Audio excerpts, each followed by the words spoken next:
OK, ça fait des mois, c'est pas plus que je pense, mais c'est officiel.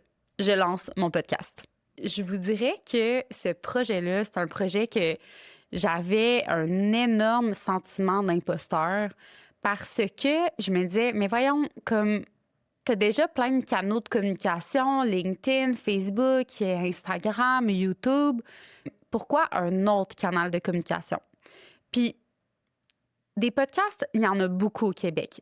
Mais on dirait que le nombre de minutes que j'écoute de podcasts dans une semaine, il en manque. J'en prendrais plus.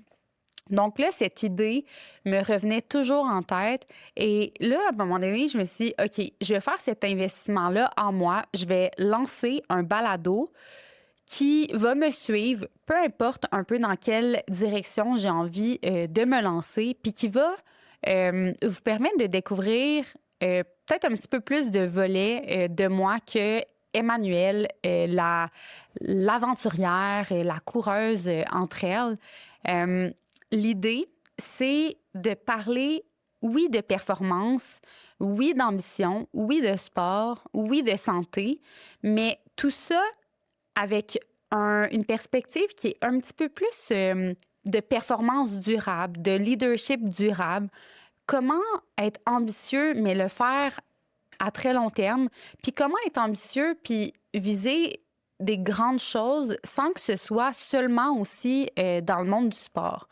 Parce que pour ceux qui ne le savent pas, oui, je suis une coureuse passionnée par la montagne qui aime réaliser des grands défis plus vite, plus haut, plus loin. Mais avant tout, euh, je me définis beaucoup plus par ma carrière, pour dire vrai.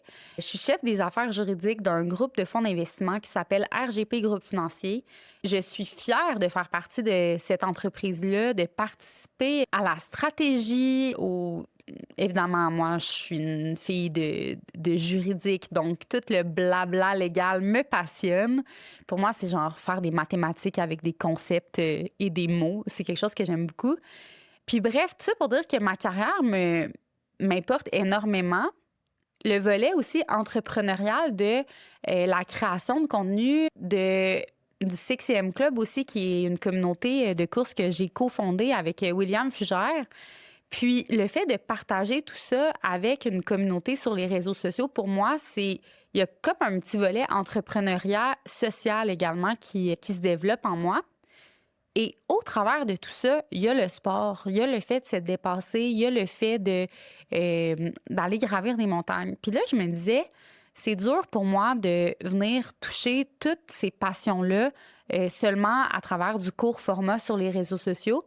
Et pourtant, grâce aux réseaux sociaux, j'ai accès à des professionnels tellement qualifiés qui me font apprendre des choses extraordinaires sur ma santé notamment. Et quand je pense à la santé, je pense au parcours que je suis avec une clinique en hormonothérapie qui s'appelle Elive.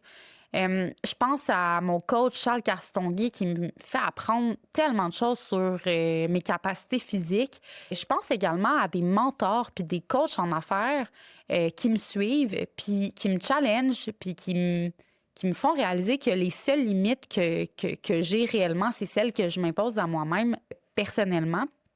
Et bref, à travers toutes ces discussions-là que j'ai, plutôt que de partager ça d'un point de vue plus micro avec mon entourage plus proche, je me suis dit, sérieusement, Emma, investis dans un balado, lance ça, fais confiance à ta communauté, fais confiance au fait que ce qui t'intéresse, un petit peu, depuis les derniers temps, a beaucoup intéressé les gens autour de toi, la communauté au Québec, que vous soyez un athlète élite ou pas. Là. L'idée, un athlète élite, une personne qui fait du sport, un professionnel, un entrepreneur ou autre, l'idée, c'est aujourd'hui de s'asseoir ensemble, lancer le balado UMEA, un balado qui va se trouver à l'intersection du sport, du leadership et de la santé, ancré ici au Québec, que je vais avoir le plaisir d'animer.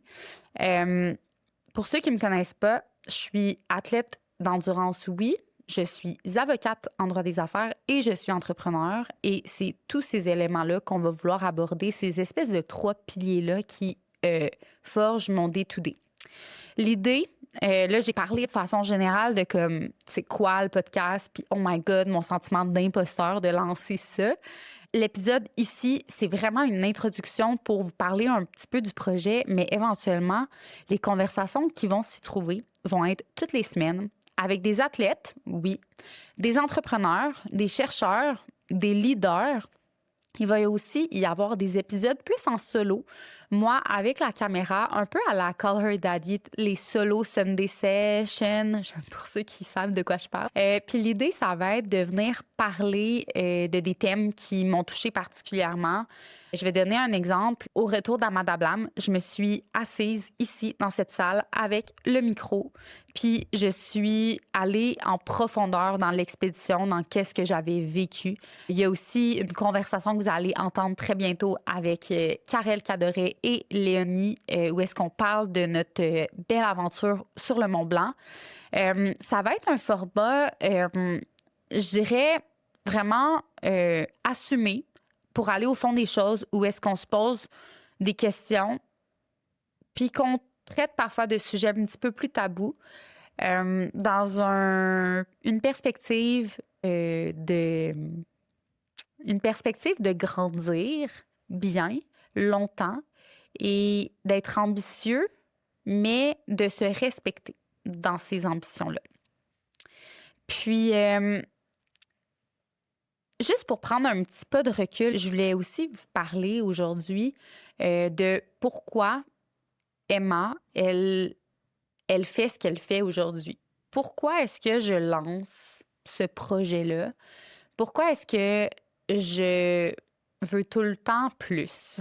Parce que c'est une réflexion que j'ai un peu souvent à me poser la question, pourquoi est-ce que j'en veux toujours plus? Puis pourquoi est-ce que c'est pas assez? Pourquoi est-ce que j'ai envie de m'asseoir ici avec des invités puis de partager encore plus de ma petite vie personnelle, mais aussi de m'intéresser à celle des autres pour la partager à un plus grand nombre de personnes? Puis j'ai envie de vous parler un petit peu de mon rapport au leadership, puis à comment ma mère m'a élevée, en fait, parce que ça vient vraiment beaucoup de là.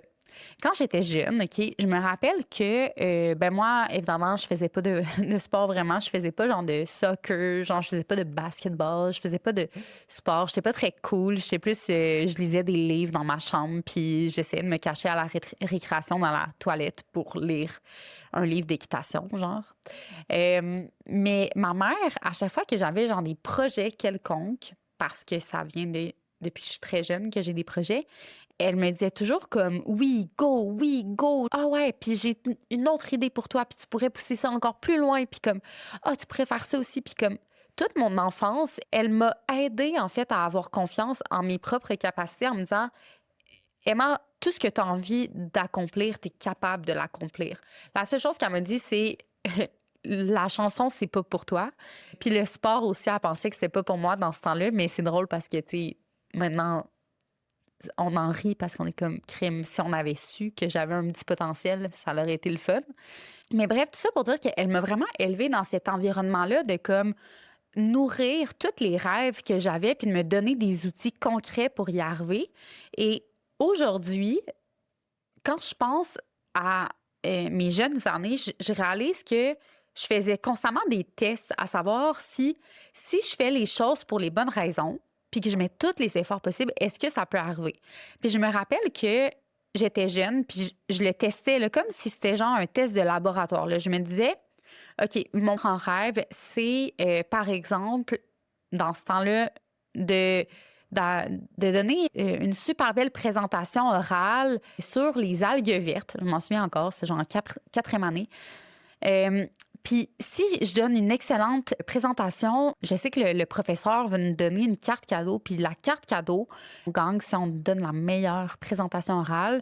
Je vais pouvoir la donner à ma mère comme cadeau de fête, par exemple. Puis je me rappelle qu'à plusieurs moments dans cette période de temps-là, je faisais des tests à savoir, je vais mettre un objectif ambitieux, puis je vais travailler vraiment fort pour l'atteindre. Puis cet objectif ambitieux-là doit venir d'une bonne raison. Il doit venir de comme une intention fondamentale qui est ancrée sur mes valeurs, puis en lesquelles je suis prête à mettre tous mes efforts. Puis à chaque fois que je tentais quelque chose dans ce mindset-là, puis je vous jure, j'étais en 4e année, 5e année, 6e année, à chaque fois, j'ai été capable, j'ai obtenu le résultat désiré ou encore le résultat tu sais, était un peu différent, mais il était encore meilleur au final, avec du recul. Puis c'est comme ça que j'en suis venue à la conclusion puis à la conviction profonde qu'à chaque fois que j'allais toucher quelque chose pour les bonnes raisons, puis parce que ça me passionnait réellement, puis que je pensais que ça pouvait contribuer à avoir un plus grand impact dans ce monde, j'allais aller de l'avant dans ce projet-là, puis j'allais le faire au meilleur de mes capacités. Et le balado Uméa, c'est ça. C'est une conviction profonde que il y a des conversations qu'on devrait avoir ici au Québec qui touchent notre santé, notre ambition, notre leadership et la notion de performance durable. Et je veux les avoir ici, au Studio SF, et les partager avec vous. Ce ne sera pas seulement du sport, puis ce ne sera pas seulement le monde professionnel, ce sera un grand équilibre de tout ça. Puis, ça ne sera pas non plus seulement un podcast de motivation. L'objectif, c'est d'en faire un espace de réflexion, mais aussi qu'on en sort avec des outils concrets à amener au quotidien chez soi.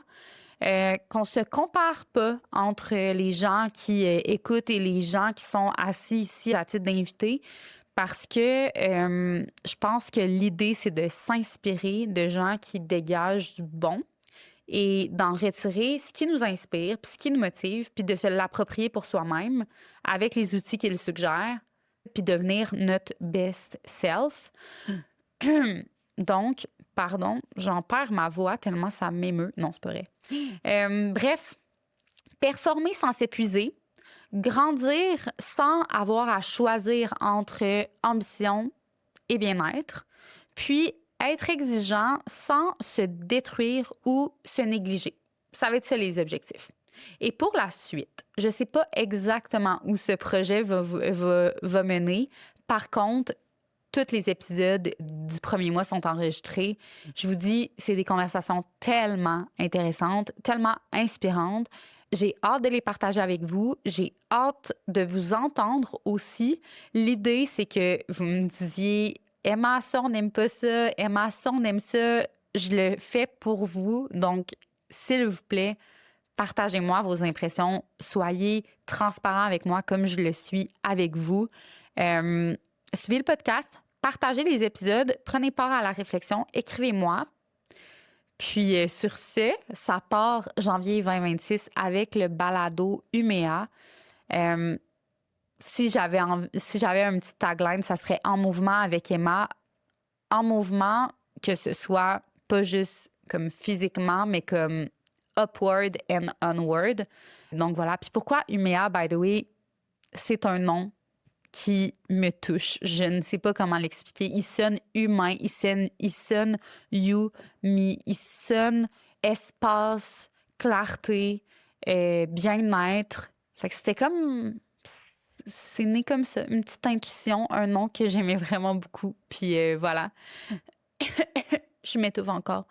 OK, bon ben, on se voit bientôt avec le prochain épisode que j'ai vraiment hâte que vous découvriez. À bientôt!